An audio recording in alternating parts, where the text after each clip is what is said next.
สบายดีเด้อทุกคนทักทายสบายดีคือเก่าคลิปวิดีโอนี้ข่อยก็จะพามาเบิ่งบ้านที่พ่อกับอีเมเพิ่นสร้างไว้เทพื้นเทคานไว้แล้วแต่ว่ายังบ่ทันได้แล้วบ้านตัวนี้ก็ตั้งอยู่ในเวียงจันทน์อยู่บ้านดุงเนาะทุกคนคลิปวิดีโอนี้ก็น้องชายข่อยถ่ายมาให้เบิ่งกับบริเวณรอบๆเป็นประมาณนี้เลยได้จ้างเขาเจ้าไปถางป่าถางหญ้าออกให้เพราะว่าสร้างป่าไว้ดนแล้วยังบ่ได้สำเร็จหญ้าต้นไม้ก็ขึ้นตามบริเวณรอบๆบ้านเนาะเดี๋ยวนี้ทั้ง2ฝากทาง3ชี้แจรอบๆหมู่บ้านนี้มันเป็นบ้านเป็นเฮือนเบิดละบรรยากาศก็จะเป็นประมาณนี้เลยเด้อทุกคน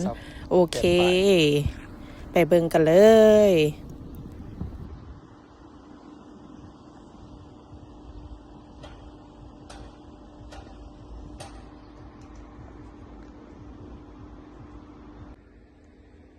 เจ้ามาตัดหญ้าอันนี้เป็นมือที่2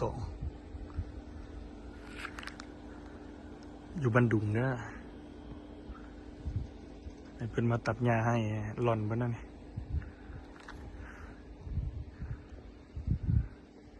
ต้นยิ้วมันมาขึ้นอย่างสิให้เพิ่นตัดออก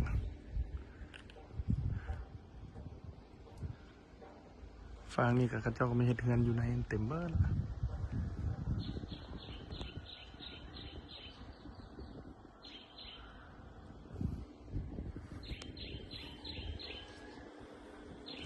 อยากจะเข้าไปเบิ่ง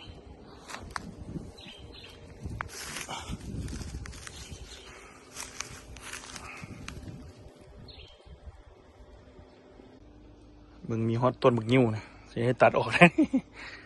มาจังไดเนี่ยโอ้บ่ได้มาประมาณปีหนึ่งยิ้วขึ้นนั่น เดี๋ยวอ้ายเพิ่นตัดแล้วนะ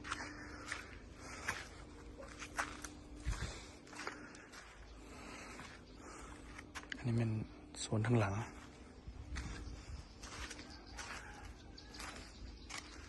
โซนข้างหลังเดี๋ยวออกมาเบิ้ล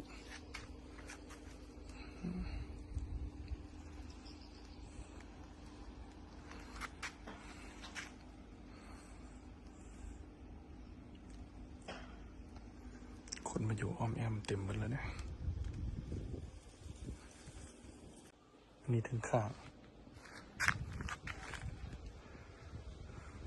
หญ้าขึ้นเต็ม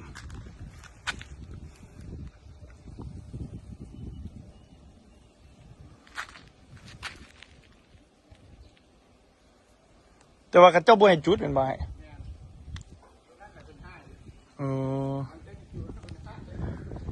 เมียนเนี่ยเนาะมันเอา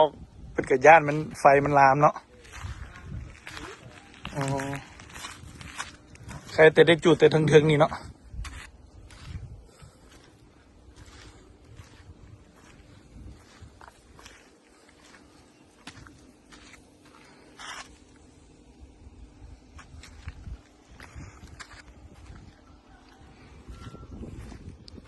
อันนี้เขาเจ้ากำลังเฮ็ดเฮือนไหม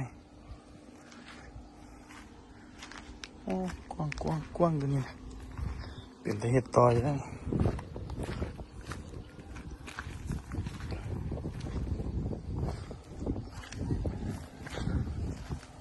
นี่ก็หลุมส่วนด้านหน้า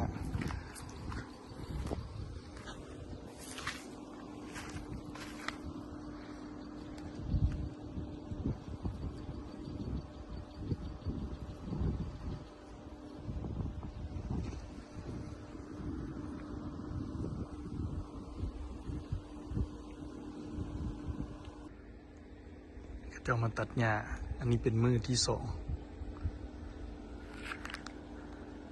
อยู่บันดุงเด้อให้เพิ่นมาตัดหญ้าให้หล่อนเบิ่นนั่นนี่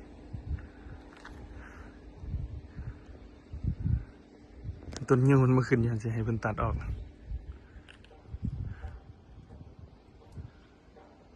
ฟางนี่กับเขาเจ้าก็ไม่เฮ็ดเฮือนอยู่ในเต็มเบิด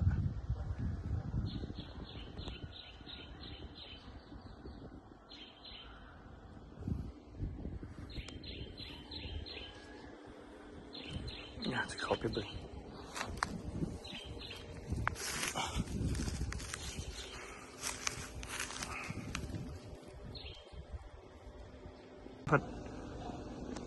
มันกับพออยู่นะแบบว่ากลางๆนะ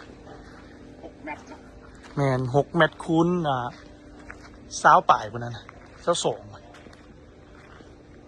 22 24พวกนะแล้วก็แซกมานี่อีก12